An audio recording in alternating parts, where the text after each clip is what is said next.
Hey everybody, my name is Marco Nunez. I'm a certified athletic trainer and strength and conditioning specialist. I'm here to answer a few kind of Q&A questions. But before I guess I'd tell you a little history of myself.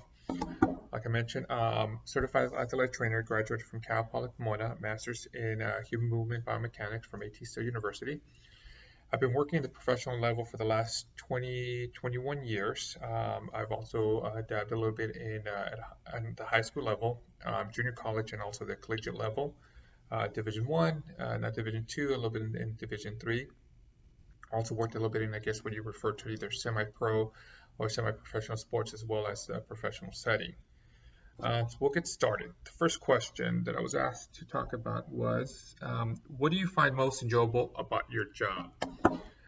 There's several things, I guess, about my job of working the professional level, or just working with professional athletes or high caliber athletes, is their willingness to want to get back to the field as soon as possible, safely as possible. It's always very encouraging when you work with athletes that want to do that extra work, that want to work hard, and have the opportunity to kind of work with those individuals.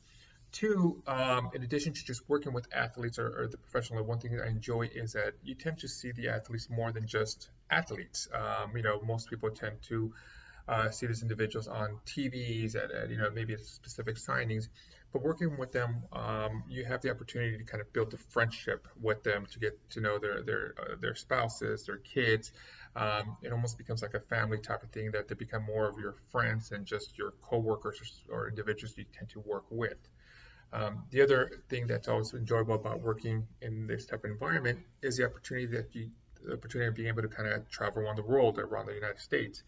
I've had the opportunity to pretty much visit every city, I think every major city in the United States, so to speak, while working with professional teams. Obviously, it was kind of great. Travel on their dime type of thing, with per diem, stay in nice hotels, and be able to visit New York and all these other cities in addition to around the world. Have had the opportunity to go to China, Australia, um, London, Barcelona.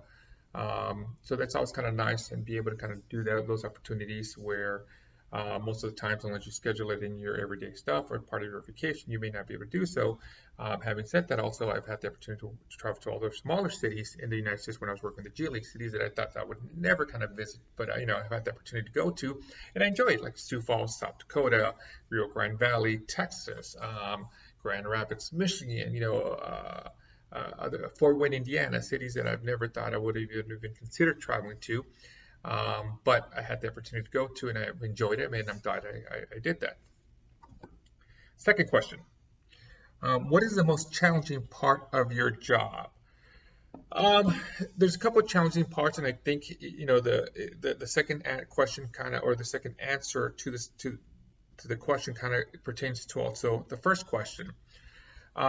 Working with the teams, traveling with teams is great and it's fun and it's very enjoyable, but at the same time, the commitment and the time that's required working with these teams also takes away from your other priorities or your other engagements or your other obligations, so to speak, or just other things that you have in life. If you have family, you have kids, traveling and being away from them is one of the hardest things you have to deal with. It's a lot of sacrifice, like a lot of time commitment, a lot of dedication working with a professional team, or even Division One, Division Two collegiate teams, because you do travel either the summer, you go away for tournaments. So being with the teams and being away from your family is one of the hardest things kind of that I think people have to deal with, and it's trying to one of the hardest things, trying to find that balance between work and family, and not neglecting your family, and be able to do what you want to do at the same time. But I think that also kind of pertains to most other jobs in general, but specifically in athletic training, because there is a lot of involvement in traveling involved in it. Sports in general is considered, even though it's athletes, it is considered an entertainment sport or entertainment environment. If you notice, every time a sporting event is occurring, it's always scheduled around time when people are at home, which is in the evenings, on the weekends, on holidays. But as an athletic trainer, if the sports are going on, that is when you are working. So there's always the time where, hey, when your family's home, you're kind of tend to be working. I would always work weekends, a lot of times, Saturdays and Sundays, holidays. Like I tell everybody, working with our organization in the NBA, we would always have games on Christmas Day. And that's great. Every people are going to be at home, having Christmas dinner, holidays, opening up gifts, and then, hey, it's time to watch the Laker game, watch the NBA games, or anything of that sort. But at that same time, I would be, another athletic trainers would be at the arena early in the morning, as early as 9 a.m., 8 a.m. for a 2:30 game, and then you would stay there to the evening. So your whole Christmas day, instead of spending time with your family, you're actually spending time at work. So that's one of the biggest downsides to it as far as job. Obviously, problem solving is one of the things that you are always required to do. But as athletic trainers, I think one of the reasons why we went into this field is because we enjoy kind of problem solving. There's always kind of a little change of environment. It's never the same issue, even when you do have similar injuries. For example, take ankle sprains. Not all ankle sprains are the same, so you treat them all completely different. It's always kind of a little kind of puzzle that you tend to do. Number 3, how many hours do you work in a typical day? Again, I guess that kind of goes along with the second question. On average, in a typical day working in a professional setting and probably in a collegiate setting, you're working anywhere between 80 to 90 hours a week. And that includes 7 days a week. And not only that, but at the professional setting, you're pretty much on call 24 hours, 7 days a week. If something happens to an athlete, and it's the crazy part about it is that if it's not even sports related or associated anything with the sports or the game or the practice, and it occurs away from it, as an athletic trainer, because you are responsible for any and all other medical needs, you are also involved in it. Because at the end of the day, whatever happens away from the sport, whether it's basketball, football, does affect their performance in the game and in the practice. We've had issues where, for example, I'll give you a prime example. We had an athlete where he had twin kids and he was at home playing with them, and all of a sudden one of his kids jumps on his neck. So they were kind of wrestling, and he has a little bit of extra flexion in his neck, and all of a sudden now he strains his upper traps, the muscles in the cervical and the neck area, and now we have to treat it. Granted, it wasn't anything work related, so to speak. It wasn't sports related. It wasn't athletic related. But now, because he has an injury to the cervical neck area, we are required to treat it. That's our responsibility. It affects his performance on the court because now he cannot play, or at least if we can't address it or treat him and get him back there as soon as possible, it will affect it.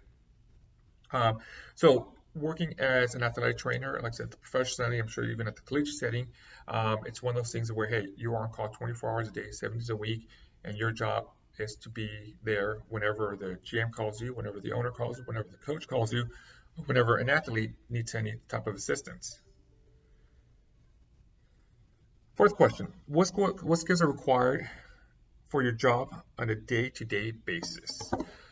Well, typically, when we're talking about just athletic training itself, obviously your skills as an athletic training as an athletic trainer, primarily manual therapy, rehabilitation skills, how to use modalities, both a little bit of strength and conditioning skills are kind of pretty much standard, and these are some of the things that you tend to learn while you're at school. The other side that I guess is also required that oftentimes is not really talked about, or most people don't have a lot of training in this, is the art aspect of athletic training. There was a gentleman, I think out in Riverside, Dr. Wall, through Jim Clover, that had mentioned that sports medicine, or just medicine in general, there's two aspects to it. One, the science behind it, and also the art. The science is something that you learn while you're at school, whether at high school, at the college level, undergrad, grad, getting your degrees, getting certifications, whatever you do, it's stuff that you learn, you memorize, and you'll be able to kind of practice. The second thing is the art aspect of it. That's very, I think, important. I think it's one of the key components of athletic training that people need to kind of understand and hopefully learn. But it's kind of difficult because it's something that you don't learn in books. It's something that you as your experience kind of goes along, you kind of get to know the ins and outs of it, and it's something that you want to be able to kind of understand. Working with an athlete is not just a matter of treating them, their injury, so to speak, but treating the individual. There's a saying out there that oftentimes you don't only just treat the injury, but you always want to prioritize and treat the individual. So you treat the individual first, not the injury. Majority of times, that's one of the biggest issues that a lot of athletic trainers kind of run into.